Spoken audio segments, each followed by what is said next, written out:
العلم هو النور الهادي والمفتاح لكل الخير من يرد الله به خيرا. بسم الله الرحمن الرحيم. وعن عبد الله بن عمر رضي الله عنهما قال قال رسول الله صلى الله عليه وسلم أعطوا الأجير أجره قبل أن يجف عرقه. رواه ابن ماجہ. حضرت عبداللہ بن عمر رضی اللہ عنہما سے منقول ہے، کہتے ہیں کہ رسول اللہ صلی اللہ علیہ وسلم نے ارشاد فرمایا کہ اجیر مزدور کو دے دو اس کی مزدوری، مزدور کو اس کی مزدوری دے دو. اعطیا اعطو امر کا صیغہ، دے دو. اجرہ اس کی مزدوری، قبل ان یجف عرقہ اس کا پسینہ سوکھنے سے پہلے ہی، اس کے پسینے کے خشک ہونے سے پہلے مزدور کی مزدوری دے دو. یہ باب الاجارہ ہے. مزدور سے، اجیر سے اجرت پر کام کروایا ہے، تو اس حدیث شریف میں آ رہا ہے یہ مضمون کہ مزدوری دینے میں تاخیر نہیں کرنی چاہیے. تاخیر کرنے میں اس کے ساتھ غمخواری اور ہمدردی نہیں ہے. اعطو دے دو، امر استحباب کے لیے ہے، یعنی پسینہ سوکھنے سے پہلے مزدوری دے دینا، جلدی کرنا، جلدی سے مزدوری دے دینا یہ مستحب ہے، ورنہ دیر بھی کر سکتے ہیں. اور تاخیر سے واجب ہے. اگر مان لیا نہیں ہے یا یہ کہ وہ خود ہی کہہ رہا کہ بعد میں دینا، تو ذمے میں تو واجب ہو گئی، اس میں تعجیل کرنا مستحب ہے. الامر للاستحباب. وعن الحسین ابن علی قال حضرت حسین ابن علی رضی اللہ عنہما سے منقول ہے، کہتے ہیں قال رسول اللہ صلی اللہ علیہ وسلم کہ اللہ کے رسول صلی اللہ علیہ وسلم نے فرمایا للسائل حق، مانگنے والے کے لیے حق ہے. جس نے سوال کر لیا تو اب اس کے لیے جس سے مانگا ہے اس کے اوپر حق ہو گیا کہ دے. للسائل مانگنے والے کے لیے جس سے مانگا ہے اس کے ذمہ حق ہے. وَإِن جَاءَ عَلَى فَرَسٍ اگرچہ وہ گھوڑے پر سوار ہو کر آئے. یہ نہیں دیکھنا ہے کہ وہ سواری پہ سوار ہو کے آیا، مالدار ہے، دیکھ رہا ہٹا کٹا دکھ رہا ہے.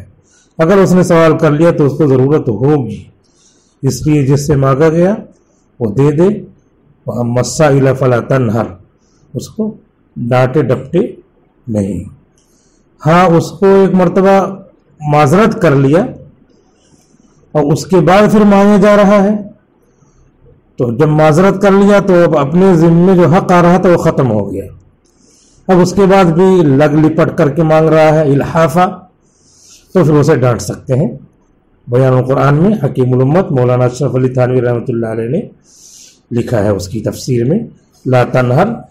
جب ایک مرتبہ معذرت کر لیا کہ معاف کرو بابا معاف کرو، تو اب اس کے بعد نہیں دے دو نہیں دے دو، تو پھر اب وہ حق ختم ہو گیا، اپنے ذمہ نہیں رہا، اب اس کو منع کر سکتی ہیں. رواہ احمد و ابو داود، امام احمد اور امام ابو داود نے نقل کیا ہے اس حدیث کو. وفی المصابیح اور مصابیح میں ہے کہ یہ حدیث مرسل ہے، یعنی صحابی موجود نہیں ہے، تابعی سے منقول ہے. یہ دوسری فصل مکمل ہو گئی، اور اس میں جو مانگ رہا ہے وَإِن جَاءَ عَلَى فَرَسٍ اگرچہ وہ گھوڑے پہ سوار ہو کر کے آیا. تو مانگنے والی حدیث ہے، باب سے اس کا کچھ جوڑ نہیں معلوم ہو رہا ہے، لیکن کہہ رہے ہیں کہ